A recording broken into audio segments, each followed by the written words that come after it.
You know those days, the ones where you feel like you're fighting yourself, where your own mind feels like your biggest enemy?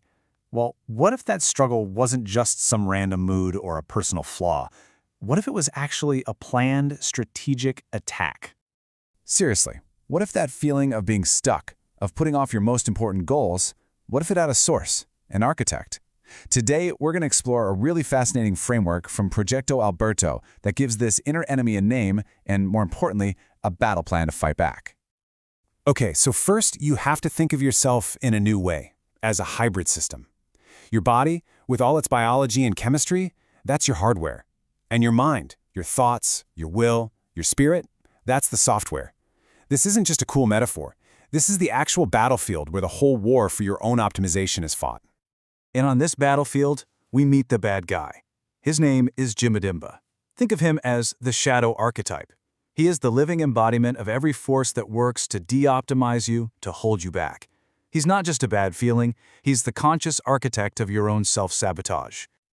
So how does this guy fight? Well, he doesn't come at you with swords and shields. His arsenal is way more subtle and way more dangerous. He attacks the very core of your hybrid system, using what you could call neurobiological weapons to turn your own mind and body against you. So let's take a look at his army. We're going to break down his 4 main generals. These are the primary weapons he uses to just dismantle your progress from the inside out. First up, you've got prostration. And this is not just being lazy, it's a deep, systemic inertia. It's that feeling of just profound low energy, zero motivation. Gibimba's first move is almost always to attack your will directly, to make you feel so powerless that you don't even start. Next, he goes after your hardware with Chronos disruption. This is basically biological warfare. He messes with your sleep, throws your circadian rhythm into total chaos, and by doing that, he undermines the physical foundation you need to think clearly. Because let's face it, weak hardware can't run powerful software. And then we have a weapon that is so powerful in our world today: dopaminergic saturation. Gibimba floods your brain with cheap, easy rewards. Think endless social media scrolling, junk food, constant notifications. It makes real, meaningful goals, the hard stuff, feel totally boring and just not worth the effort. And his final general is maybe the sneakiest of all, the spell of perception. This is a direct attack on your software. He traps you in this mental fog, this dissonance, where you can't see yourself or the world clearly. It makes it impossible to figure out what's even wrong in the first place. Okay, so that sounds pretty bleak, right? An enemy attacking your will, your body, your motivation, your very perception of reality. But the story doesn't end there, because for every shadow, there's a light.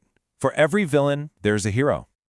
Now let's talk about how we fight back. Let's meet our team, the Templars Council. This is the heart of the Bedekim method. It's basically a team of inner heroes, these different archetypes, that you can learn to summon to fight back and take control of your own system. Leading the charge is your ultimate hero, the Templario Hybrido, or the Hybrid Templar. Think of this as the master of the orchestra. This is your fully integrated self, the part of you that sees the whole picture, hardware and software, and can consciously direct your brain to change, to get things done. And the Templar is not a lone wolf. He leads a whole council of 10 specialized facets. You can see them here. Each one is like a tool designed for a specific area of life. The father handles emotional intelligence. The worker brings discipline. You get the idea. We're going to zoom in on a couple of key players. So, for instance, when you're feeling that prostration, that total inertia, who do you call on? You invoke the fighter. This is your tool for intense laser focus. It's the part of you that uses things like the Pomodoro technique to just blast through obstacles with pure grit. And what about when you're lost in Gibimba's mental fog, that spell of perception? That's a job for the Sage. The Sage is your inner strategist. It uses tools like a SWOT analysis, strengths, weaknesses, opportunities, threats, to see your situation clearly and cut right through the illusions. So you see the setup, right? You've got Gibimba and his army on one side and the Bedeco Council on the other. And this isn't a fight you win just once and it's over. No, this is an eternal battle. And the prize they're fighting over? It's your free will, your ability to consciously choose your path. And this chart lays it out perfectly. It's like a matchup sheet for the battle in your mind. The Templar's integrated control is the direct counter to mental dissonance. The fighter's focus shatters prostration's inertia. The Sage's clear thinking breaks the philosophical spell, and just good old hardware maintenance, sleep, Diet defeats Chronos' disruption. Every attack has a specific defense. Now, this next part is absolutely critical. The strategy is everything. You invoke your allies, but you evoke your enemies. What does that mean? You invoke the fighter by becoming the fighter, channeling its energy. But you don't become your enemy. You evoke prostration, meaning you call it into your conscious mind to observe it, to analyze it, and to dismantle it. You shine a light on it. You don't become it. There's this incredible metaphor from the method that just sums it all up. The will is the arrow, the self is the bow. Your goals, your intentions, that's the arrow you want to shoot. But an arrow is totally useless without a strong bow. You are the bow. So what's Gibimba's whole plan? To rot the bow from the inside.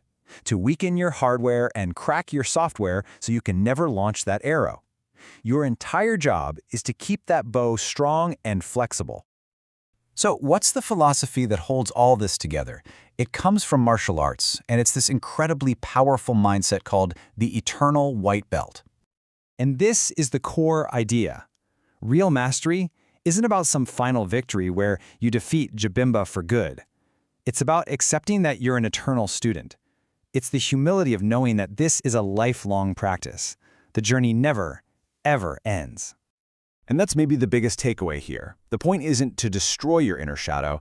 Gibimba is part of the system. The goal is to go from being a victim of his attacks to becoming a conscious master of them, to see them coming, to manage them, and to actually use that struggle to become stronger. So, we'll leave you with a practical question. You've met the enemy, you've met your inner team of heroes, so, as you go about your day, as you face your challenges, which facet are you going to choose to invoke?